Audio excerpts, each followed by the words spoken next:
Hey, Clemson family, don't fast forward the first 1/4 of this podcast. We are not going to start out as slow as the Tigers did against North Carolina on Saturday.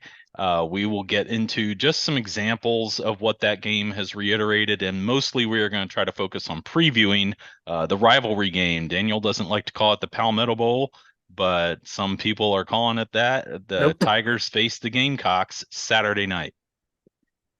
You will never hear Palmetto Bowl come out of my mouth except for just now. I will never say it again. I've never said it before. It's a contrived trophy, but it's a great game. We know that it's the game of the year for Clemson and South Carolina fans. We know that. But you're right about the slow starts. You and I were just talking about this. This team has really struggled in the first quarter of games. And what was the stat from TigerNet the other day? In the 7 of the 8 ACC games, they haven't scored Right. touchdowns, right? And I think that's right. six of the 8 they haven't scored. Right. So I mean, and props to the TigerNet folks for that stat. David Hood and those guys, they do a great job covering the team. But I just, when I saw that, Bill, I felt like they were slow starters, and you and I were talking about that at the moment on text back and forth during Saturday's game.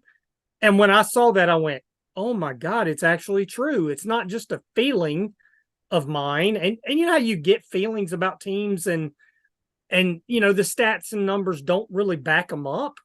That one clearly backs it up. This team has really not been at its best in the first quarter of games. I mean, even the Georgia Tech game, they're losing.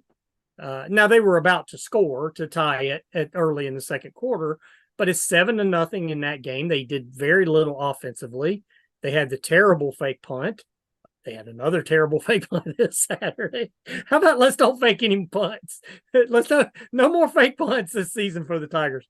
But I mean, and then it kind of bleeds into the start of the second half, right? And the terrible possession to start the second half offensively, where you feel like, okay, they score at the end of the first half, they've got some momentum.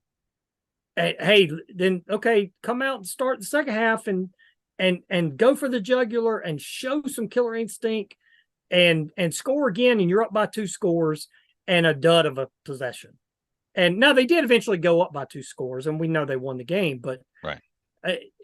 Coming out of the locker room, they've got to play with a little more urgency on both sides of the ball. It's been that way for a while. You and I talked about that as well. I mean, Tony Elliott and other guys. By the way, he's Daniel Shirley. I'm Bill Zimmerman. This is the Reign Supreme Always That's right. podcast, season 2, youtube.com/Clemson Kickoff. We got a playlist. You can catch all our episodes.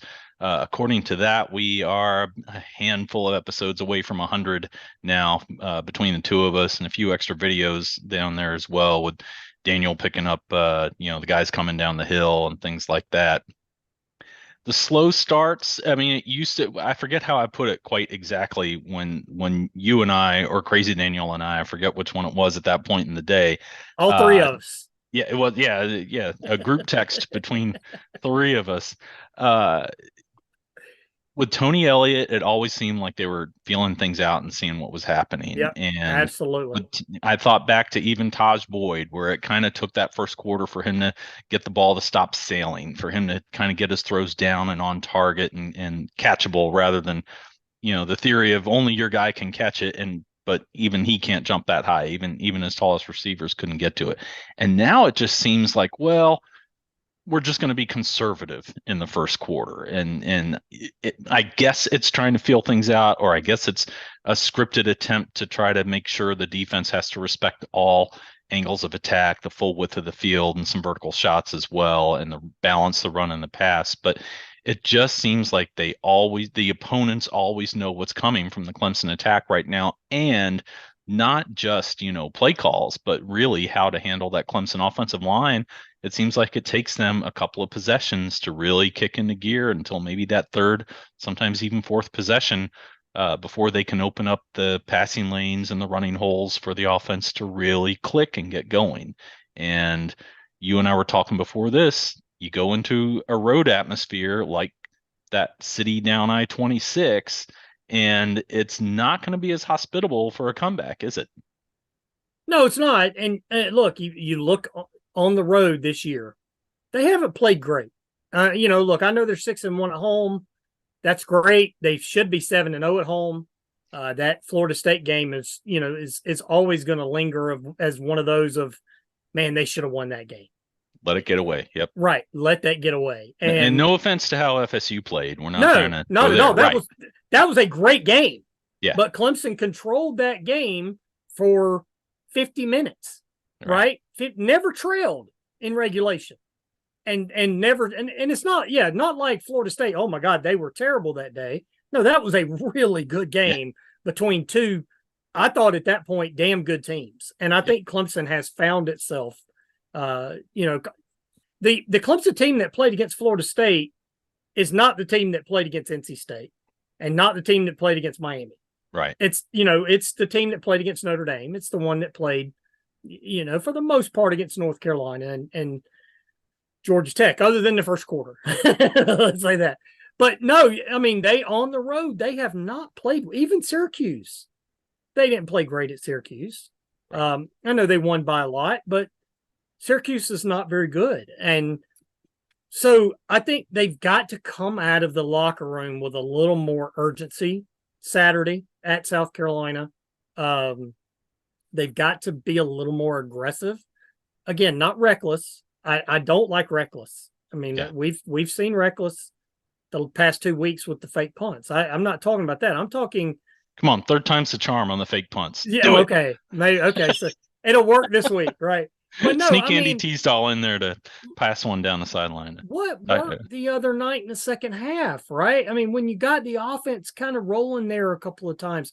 Same thing against Georgia Tech. I mean, let's see some of those slant passes. Let's patterns, and let's, throw the ball down the field a couple of times. It just and now granted, Saturday, they got behind in the field position a little bit early, right? They got pinned down after the fumble by North Carolina. They were deep, in their own territory. Then the second fumble, they were on their 20, and they felt like they just couldn't get into the game a little bit. And that's going to impact your play calling. But yeah, they've got to be more aggressive Saturday. South Carolina, we know that stadium is loud on a Saturday, especially at night.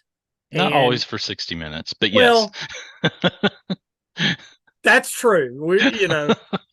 I know Ben enjoyed that 2 years ago when he was on the sideline in the third quarter. Everybody was leaving. He texted me and he was enjoying that part of texted me after the game and said he enjoyed that part of the experience. But that can be a loud place to play. Oh yeah. And if you give them momentum, then they'll feed off of that. Just like, and I'm not picking on their fans, just like Clemson fed off of it the past 3 weeks. And Nate Wiggins even said the past 2 weeks that, the fans helped them win those games. That's just a common part of college football. Yeah. So you've got to get off to a better start Saturday to kind of keep that from happening and not give them all that momentum. By the way, I would expect, you mentioned Nate Wiggins, I would expect he's going to the NFL draft at the end of this season. But boy, if Clemson can somehow get paired up against North Carolina in a bowl game, I think we would see Nate Wiggins stay just for the bowl game rather than opt out, right? I mean, what a performance again from Wiggins against the Tar Heels, saving the touchdown. And I don't know who tweeted it originally, forgive me, but someone said, hey, shades of, KJ Henry tweeted, Kayvon Wallace been teaching him up a little bit, referring back to against A&M, the A&M fumble, knocking the ball away and the fumble out of the end zone, and it goes to Clemson. And by the way, I was tweeting back and forth with your buddy Jeremy about he said, now I know who's tweeting today because I hate that rule. I think it's the dumbest rule in football. Thank goodness it helped us and didn't hurt us. And he said, yeah, I knew it was you because Daniel doesn't care as much about that ball. I love that rule. I love that rule. Well, Saturday afternoon. Yeah. No, I don't know how else you call the rule. To be honest, I mean, if there's an alternative, then give it to me. But you've got to,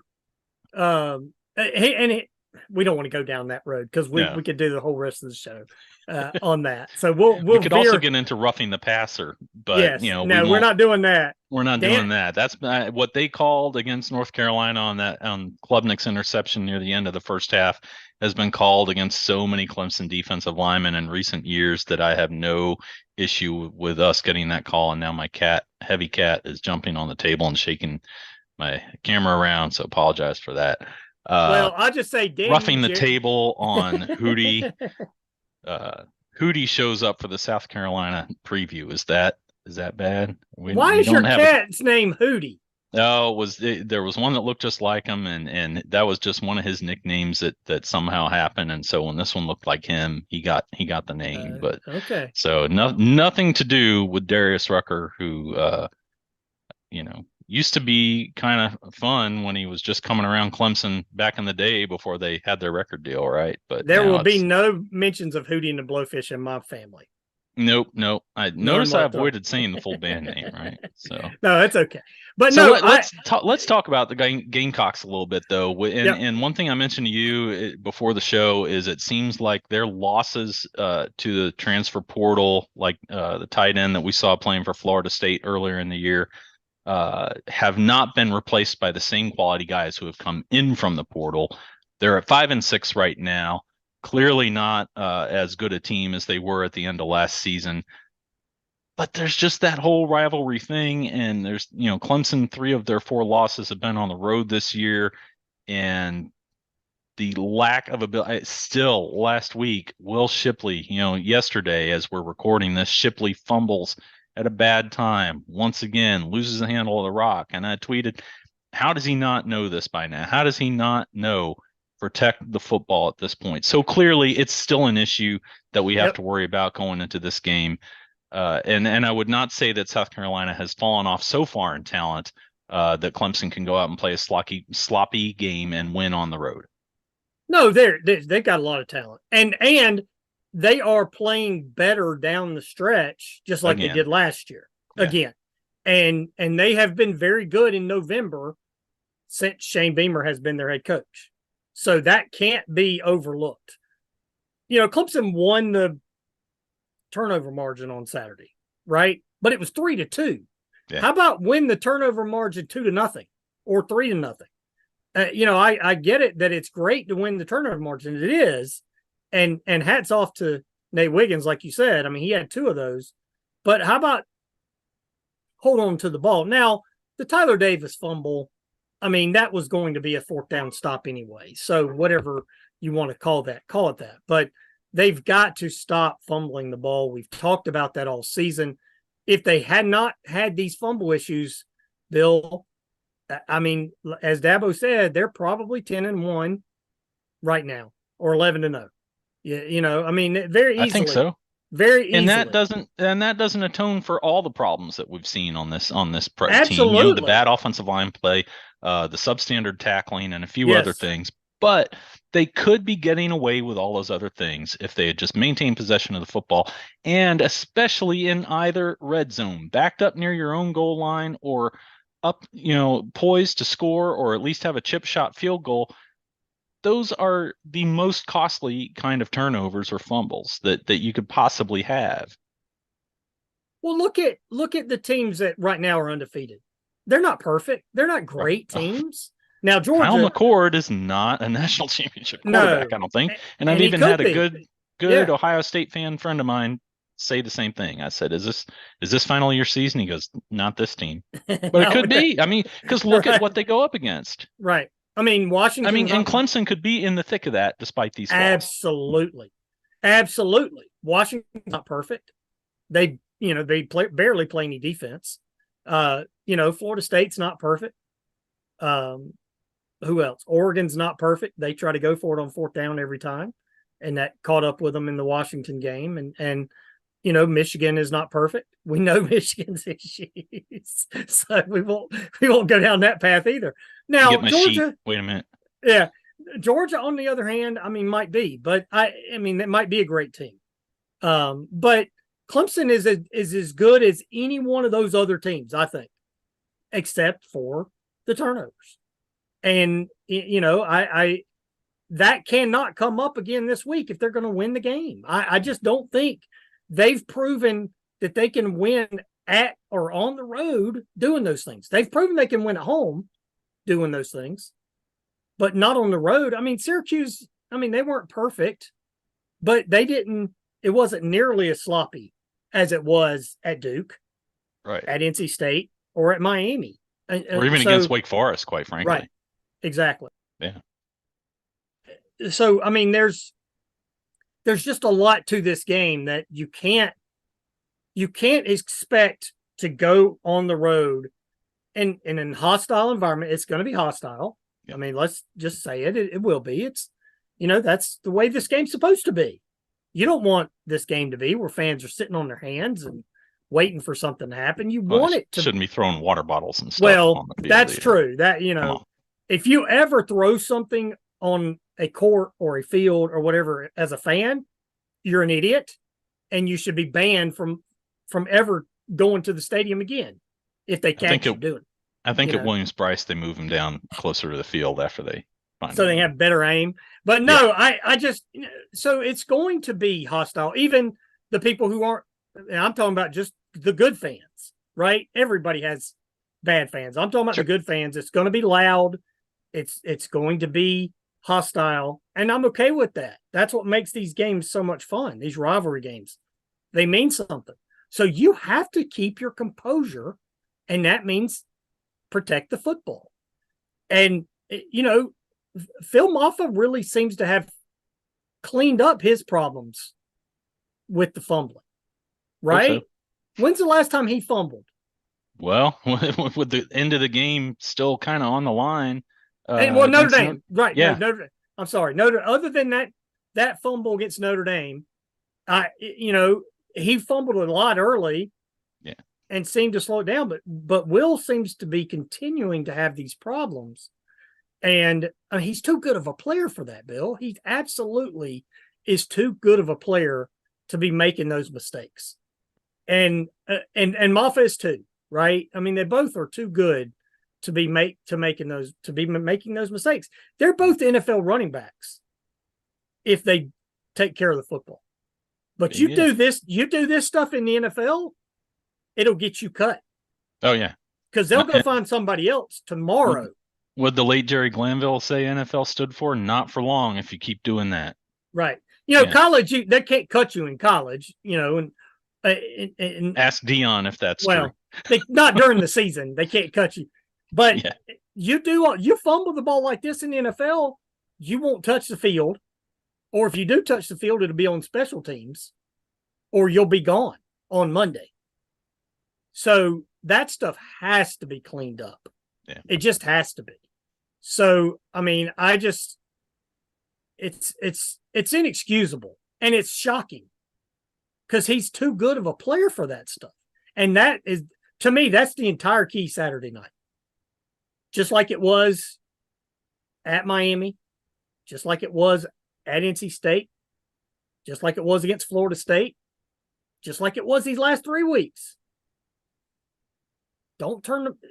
Win the turnover margin, but don't turn it over. You win the game. Absolutely.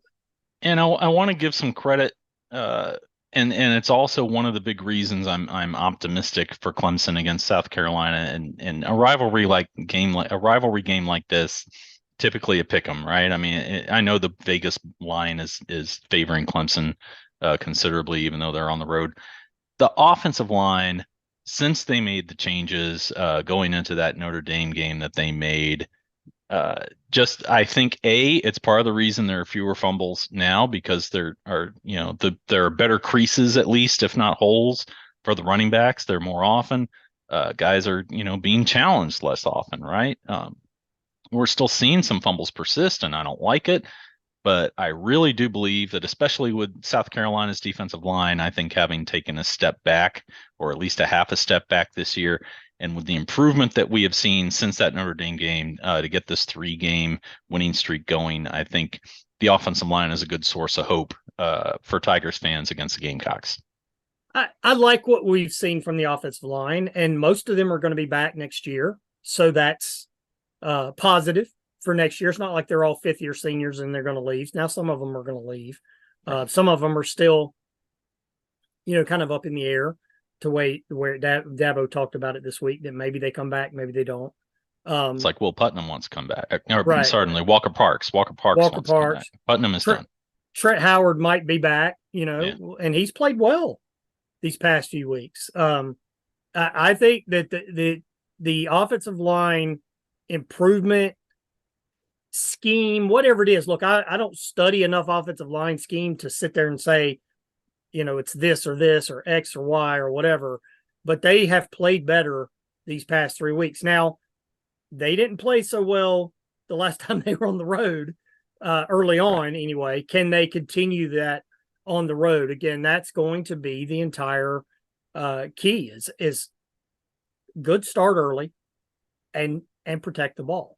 And good start early and protect the ball usually mean the offensive line's played well. And, because that means Cade's got a good pocket or a clean pocket. He's not rushed. He's not making bad decisions because he's got guys bearing down on him. And they're running the ball and putting pressure on the defense in the running game, which opens everything up in the passing game. And, Adam Randall played well the other night. Yeah, he did. Nice to see. I love it for him. Yes. Stellato. I mean, I have become a huge fan of Stellato. That young man, if the ball's thrown to him, he's going to catch it. He's got some of the best hands that Clemson's ever had at a wide receiver spot. Now he's not T. Higgins and Nuke and Sammy Watkins and Mike Williams and those guys, but he's the hands, he's got them. So it all that kind of feeds off the offensive line. And I think that they can match up well with South Carolina. South Carolina's defense has really struggled for most of this season. Now, the last 2 weeks they've played better, but is that the Vandy and Kentucky offenses, or is that some big change that we've seen from South Carolina's defense? We'll find out Saturday night. How disappointing has Devin Leary, formerly an ACC quarterback, been at Kentucky in the SEC? That's been surprising. And the other thing I like for Clemson is the secondary, quite frankly. I mean, I know Spencer Rattler made them pay for a lot of mistakes in that secondary last year. I think things are looking tighter right now. We're seeing young guys emerge. We're seeing Aveion Terrell again show against North Carolina what he's capable of being. I saw Khalil Barnes get beat a time or two, but mostly played really, really well. I love what he brings to that backfield. Shelton Lewis continuing to contribute. I mean, as good as Wiggins is, and I believe he started against North Carolina, but even in the middle of the game, I saw plays where Shelton Lewis and Aveion Terrell were both on the field, spread wide, out in one-on-one islands, and playing very well, I think. And a lot of that came from how well they disrupted Drake May, and so they will need to disrupt Spencer Rattler once again. Sorry, I see the clock ticking down, so I'm gonna. I didn't mean to have the last thought there, but 30 seconds. You got something on that? Have you ever known me to say anything in 30 seconds? No. The defense needs to be connected. The pass rush needs to be connected to the secondary. Secondary's been great. I love what I've seen from the secondary. Need to see more of that Saturday night. Wow, connected. What a great way to put it. And hopefully we will talk a little more about that being a successful effort in Columbia on Saturday night. We will come back at you after that game with another episode. Hopefully we'll find out a bowl bid before long after that. So until then, I'm Bill Zimmerman. I'm Daniel Shirley. Go Tigers.